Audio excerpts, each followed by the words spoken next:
ये आज third video है और इससे पहले वाले दोनों वीडियोस में हमने 4 महीने फर्स्ट वाले में कंप्लीट किए थे, 4 महीने सेकंड वीडियो में किए थे और श्रावण, भाद्रपद, अश्विनी और उसके बाद है आपका कार्तिक मास। ये चारों महीने हम लोग इस वाले वीडियो में कंप्लीट करेंगे।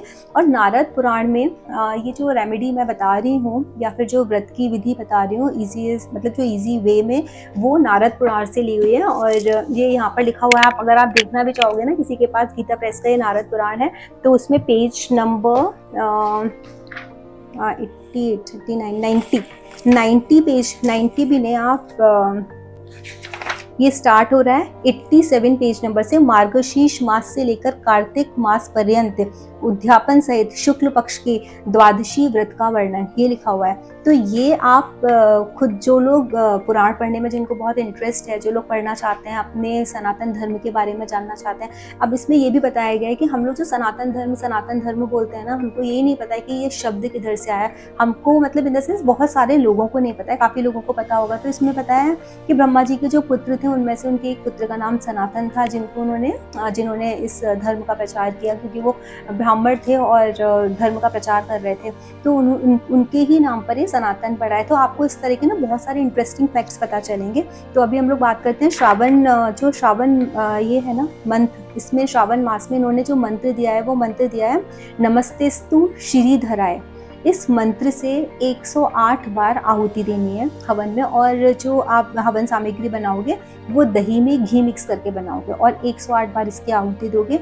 आप सबको विधि पता ही है कि किस दिन करना है। द्वादशी, शुक्ल पक्ष की द्वादशी को करना है। त्रयोदशी को इसका व्रत हमको उपवास खोलना है दान करने के बाद। तो इसमें जो दान बताया वो उन्होंने बताया कि 4 लीटर दूध, वस्त्र या फिर भोजन। स्वर्ण तो कोई करता नहीं है आजकल दान। वैसे अगर हम 1 ग्राम छोटा सा कॉइन भी दान कर देंगे तो कोई बहुत बड़ी बात नहीं है, बट ये डिपेंड करता है हर किसी की सर्कमस्टेंसेस और हमारे मन के ऊपर कि हम दान में कितना इंटरेस्ट रखते हैं, कितना करना चाहते हैं। लेकिन नारद पुराण में स्वर्ण को भी दान करने के लिए इस दिन बताया गया है। तो अगर जो लोग कर सकते हैं, जिनकी फाइनेंशियल कंडीशन अच्छी है, तो इतना छोटा सा 1 ग्राम का कॉइन करेंगे तो कोई बड़ी चीज़ नहीं है, बहुत छोटी सी चीज़ है। लेकिन फिर भी आप लोग अपना देख लीजिए, आपको जो कंफर्टेबल हो। अगर आप नहीं कर सकते हो स्वर्ण का दान, तो आप भोजन किसी भी ब्राह्मण को उस दिन आप करा दो।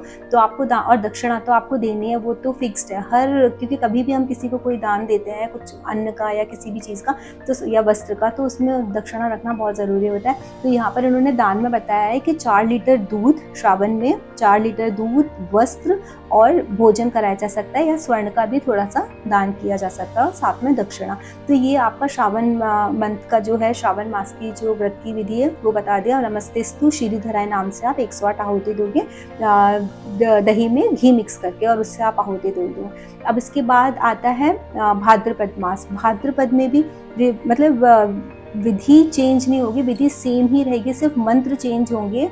हवन में जो हम आहुति देंगे उसकी जो हवन सामग्री बनेगी वो चेंज होगी, और प्लस दान चेंज होगा जो हमको देना है। अदरवाइज भगवान विष्णु की जो सेवा है वो सेम रहेगी, दिन सेम रहेगा। शुक्ल पक्ष की द्वादशी को व्रत करना है, त्रयोदशी को दान देने के बाद ब्राह्मण को हमको इसको खोलना है व्रत को, और हमको उनको दूध से, दही से, घी से, पंचामृत से स्नान कराना है, और उसके बाद उनको नैवेद्य का भोग लग देना है। कुछ भी मीठी चीज का हम भोग दे सकते हैं। और अब जब भाद्रपद की बात आएगी, तो भाद्रपद में इन्होंने एक मंत्र दिया है, ऋषिकेश नमस्तुभ्यम। ऋषिकेश नमस्तुभ्यम मंत्र की 108 आपको हवन में आहुति देनी है। और इसकी हवन सामग्री इन्होंने ये बताई है कि यहाँ पर आपको मधु मिश्रित दूध, आपको दूध में थोड़ा सा ये डालना है, मधु डालना है, मतलब शहद डालना है, और आपको उससे 108 आहुति देनी है। उसका जो दान बताया, उन्होंने बताया कि 6 किलो गेहूं, सोना या ब्राह्मणों को भोजन, दोनों में से या तो सोना दे दो, अगर आपने पिछले महीने गोल्ड किया है तो इस महीने आप सिर्फ भोजन करा दो, और उनको 6 किलो गेहूं का दान दे दो। और अगर आपने पिछले महीने नहीं किया, इस महीने कर सकते हो, नहीं भी करोगे तो भी भोजन करा दो, साथ में दक्षिणा देकर के नेक्स्ट डे त्रयोदशी वाले दिन आप इस व्रत को खोल सकते हो। उसके बाद आता है अश्विन मास, नेक्स्ट मंथ जब आएगा, तो अश्विन मास की भी वापस द्वादशी तिथि वाले दिन, द्वादशी जिस दिन होगी शुक्ल पक्ष की, उस दिन ही ये व्रत किया जाएगा। श्री हरि की पूजा की जो विधि होगी वो सेम रहेगी, लेकिन यहाँ पर मंत्र बदल जाएगा। नमस्ते पद्य नाभाए, तिल, चावल, जौ और घी, ये सारी चीजें आप मिक्स करोगे, तिल, चावल, जौ और घी, इससे 108 आहुति दोगे। किस नाम से? नमस्ते पद्य नाभाए। इस मंत्र को पढ़ के आप 108 आहुति दोगे। और आहुति देने के लिए जो हवन सामग्री आप बनाओगे वो किससे बनाओगे? तिल से, चावल से, जौ से और घी से मिक्स करके बनाओगे। नेक्स्ट डे जब आप दान करोगे तो दान में आपको शहद दान करना है। 1.5 किलो शहद आप मंदिर में जो पुजारी हैं उनको आप जाकर के दान कर सकते हो, और साथ में थोड़ी सी दक्षिणा, और दान देने के बाद, दक्षिणा देने के बाद आप ये अपना व्रत खोल सकते हो।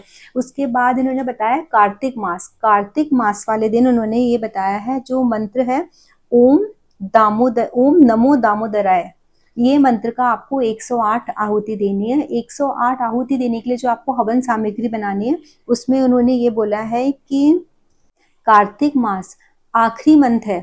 जब भी हमारी पूरी साल का आपने कर लिया, मार्गशीर्ष से शुरू कर दिया और कार्तिक मास तक आ गए आप, तो ये अब आपका आखिरी महीना है। तो इसमें आपको वापस से सेम उसी तरीके से पंचामृत से विष्णु जी की आपको पूजा करनी है, उनको स्नान कराना है। जो भी जिस तरीके से आपका जो रूटीन है आपको सेम वही फॉलो करना है।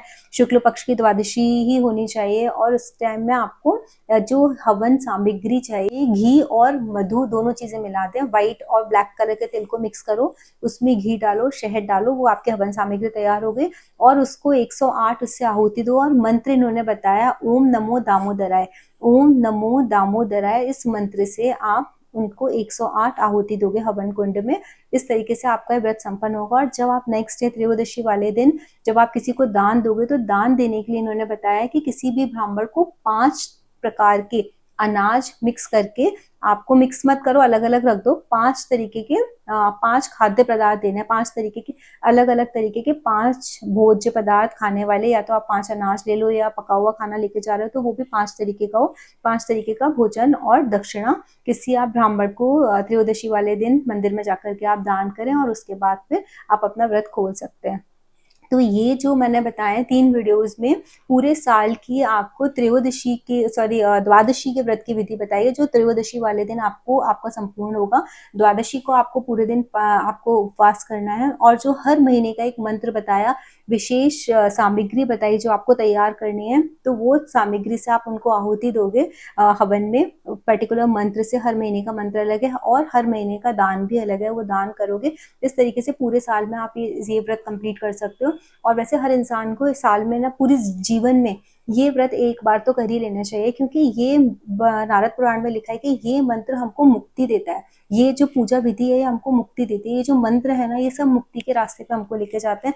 और मुक्ति, मैंने आपको अपने फर्स्ट वीडियो, मतलब जो बस फर्स्ट वीडियो बनाया था उसमें बताया था कि मुक्ति है क्या। मुक्ति हमको, जहाँ हमको सेल्फ सेटिस्फेक्शन या एक सेंस ऑफ सेटिस्फेक्शन डेवलप हो जाए हमारे लिए, वही हमारी मुक्ति है। मरने के बाद तो किसी को पता नहीं है। जो हमको पुराणों में लिखा है वही पता है, जो हमारे वेदों में लिखा गया है, जो हमको बताया गया है हमारे बड़े बुजुर्गों ने कि क्या साइकिल है, उसी तरीके से हमको पता है कि मरने के बाद हमारे कर्मों के, अच्छे बुरे कर्मों के हिसाब होते हैं। लेकिन जो मुक्ति का है, आप देखोगे ना, 2 तरीके के, जो मैंने बताया फर्स्ट वीडियो में भी कि सेगमेंट होता है 2 तरीके के लोगों का। एक होता है कि जो अपने मतलब लास्ट तक भी रिपेंट करते हैं कि हम ये करना चाहते थे अपनी लाइफ में लेकिन हम कर नहीं पाए। और एक होते हैं कि जो सोचते हैं कि हम जो जो अपनी लाइफ में करना चाहते थे, हमने अपनी लाइफ में सब कुछ कर लिया, अभी हम एकदम शांति से जा सकते हैं। तो ये जो मुक्ति है ना, मुक्ति वही है कि जो आपने अपनी लाइफ में सोचा है करने के लिए, आप वो कर पाओ। जब आप वो चीज, आपको सेंस ऑफ फुलफिलमेंट आ जाएगा, सेंस ऑफ सेटिस्फेक्शन आपको आ जाएगा, तो दैट इज कॉल्ड द मुक्ति। और ये श्री हरि की कृपा से आ सकता है बहुत इजीली। तो ये बहुत आसान विधि है किसी के लिए भी करने के लिए। तो अगर आप करोगे, और ये यहाँ पर एक चीज का आपको ध्यान रखना है, जब भी आप ये व्रत करोगे और जब आप दूसरे दिन दान करोगे जाकर के, आप भोलेनाथ के सामने खड़े होकर के, अगर हनुमान जी, विष्णु जी का मंदिर नहीं है, तो आप शिव जी के मंदिर में जब जा रहे हो दान करने, तो आप वहां पर खड़े होकर के उनसे अपनी मनोकामना जरूर बोलना। जब आप उनसे अपनी मनोकामना बोलोगे तो आपकी ये मनोकामना जरूर पूरी होगी, चाहे किसी से भी रिलेटेड हो। लेकिन मैं एक चीज हमेशा बताऊंगी कि मनोकामना हमेशा अपने अच्छे के लिए या जगत कल्याण के लिए होनी चाहिए। कभी किसी का बुरा सोचने के लिए या किसी का बुरा हो जाए उस चीज के लिए नहीं होनी चाहिए, क्योंकि आप उसके लिए आप कितना भी करो, अगर आपको वो फल मिल भी गया तो वो आपके कर्मास में ऐड होगा। और वो आपको भी पता है कि हम कभी किसी का बुरा चाह करके अपना अच्छा नहीं कर सकते। तो हमेशा आप अपना अच्छा चाहो, अपने लिए अच्छा सोचो, कभी किसी दूसरे के लिए नहीं। तो कोई भी जो भी विधि है, किसी भी व्रत की, किसी भी पूजा की, जो भी आपको पता चलती है, कोई भी रेमेडी जो आपकी विश को फुलफिल कर सकती है, तो उसको आप हमेशा पॉजिटिव चीजों के लिए ही इस्तेमाल करो, पॉजिटिव चीजों के लिए यूज करो, ना कि कभी नेगेटिव। किसी का बुरा चाहने के लिए कभी भी किसी भी व्रत को या पूजा को या किसी भी क्रिया को, क्योंकि यूट्यूब पे बहुत सारे वीडियोस हैं कि ये ऐसा करो तो ऐसा हो जाएगा, वैसा करोगे तो वैसा हो जाएगा, तो हो भी जाता है। मैं मना नहीं कर रही हूँ उस चीज़ के लिए, लेकिन कभी कभी लोग क्या होता है ना, गुस्से से, एंगर इश्यूज में आकर के ना, मैं I am working on a app, एक ऐप पर मैं काम करती हूँ जहाँ पर I have already serve more than 12,000 clients. तो मैं एक ही चीज़ देखती हूँ वहाँ पर आकर के ना, बहुत सारे लोग ऐसे आते हैं कि वो उनके अंदर ना एक बदले की भावना होती है कि मेरा मेरा तो जो होगा वो होगा, ठीक है, उसके साथ अच्छा नहीं होना चाहिए। तो ये जो फीलिंग से, जब जब ये फीलिंग डेवलप होती है और आप जब कोई रेमेडी करते हो और वो पूरी हो भी जाती है ना, तो आपको पता नहीं कि आपको लॉन्ग टर्म में आगे जाकर के किस तरीके के कॉन्सिक्वेंसेस उसके बेयर करने पड़ेंगे। तो मैं सबसे यही रिक्वेस्ट करूंगी कि जो भी आप लाइफ में कोई भी चीज़ करो, ईश्वर से किसी भी चीज़ की प्रार्थना करो, अपने अच्छे के लिए करो, ना कि दूसरों के बुरे के लिए। अगर आपको मेरा वीडियो अच्छा लगा हो तो आप लाइक कीजिए, शेयर कीजिए, सब्सक्राइब कीजिए।